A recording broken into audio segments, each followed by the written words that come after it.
You know, one of the things that I remember when Ronald Reagan gave his speech in front of the Berlin Wall, of course, what everybody remembers is tear down this wall. Yeah. But one of the things he said is, there were some protesters. They're protesting him coming, and Ronald Reagan said, and I want to say a word to the protesters who came here, if you get the government you seek, no one would be able to do what you're doing here. Yeah. It's amazing that some members of the left are some of the least tolerant to any other kind of ideology or idea or discourse. Whether it's the environmental fringe. I made this other point yesterday.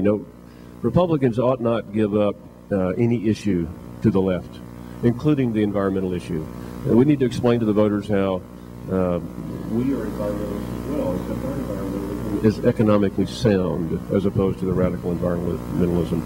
But all these freedoms that we enjoy, who are frequently in jeopardy, are used by the left, but the same left would deny that to the right. They're grossly intolerant. If you don't believe me, just look at any conservative speaker that goes to any college campus, and they're drowned out by the protests, by the people who are enjoying the very thing that they're trying to shut down. So. One other thing I wanted to come back to on the oil and gas and wind power, and your agency has tried to work also to improve wind power exploration, is that all of the proceeds from the activities the land office does, or the vast majority of them, go to the school children of Texas. All of the revenues we make are constitutionally dedicated to the Permanent School Fund, which helps fund public education. And you're right, we have, the land office did the first wind power lease offshore in the United States. They've been trying to do it up there in Martha's Vineyard for I think about 8 years. We did it about 3 months. We have no investment. We have nothing at risk. And so far, we've collected about $500,000 in bonus royalties and delay rentals on the lease. We have about 250,000 acres leased in the Gulf of Mexico, about half of that for wind and about half of that for geothermal. Geothermal has tremendous promise. Unlike wind, geothermal is dispatchable. You can turn it on. It's always available. Wind is, is dependent upon the wind. But Texas uniquely, people, in fact, talk about, Governor Perry and myself recently about how Texas needs to lead in renewable and alternative. The #1 state in the union by a factor of 3 for installed wind power is Texas. We have 10,000 megawatts. #2 state is Iowa with about 3,500. The other thing your agency has is jurisdiction over coastal, and obviously in the news we've had that British petroleum spill, and I know some of your staff are trying to help folks in Louisiana and Mississippi and other parts of the Gulf Coast clean that up. Do we have any issues on the Texas coast relating to the BP spill that we have to worry about or deal with? We have no effects to any extent anywhere from the BP spill so far. If we do, it will probably be tar balls. But frankly, I'm not even sure we're going to get any impact.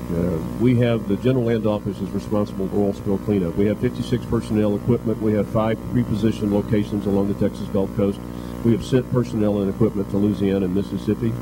Our expenses will be reimbursed by BP, but we don't anticipate any problems. I would like to point out that the first documented oil spill, if you will, in Texas was in 1543.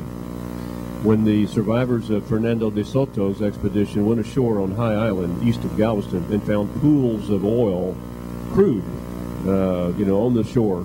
Well, that was a natural seep.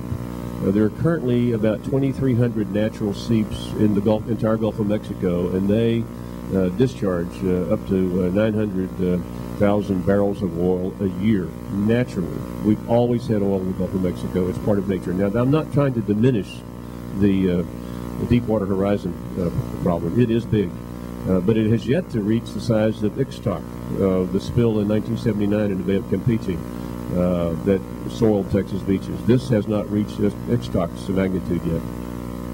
Is there anything else you'd like to talk about, or anything else I neglected to ask you that you might be interested in discussing with folks today? Well, I appreciate the opportunity to visit with you, and I also want to point out that we've got 10,000 delegates at the Republican convention here. That's the number I've heard. I think the Democrat convention is expecting about 3,000. We are the majority party, and for folks like me who are elected because of the efforts of the 10,000 people that are in this hall, one of the main things I'd like to say is thank all of y'all for helping folks like me do what we do. Well, thank you very much for taking time out of your busy schedule, Commissioner Patterson. It's always good to talk to you. All right. Thank you, Will.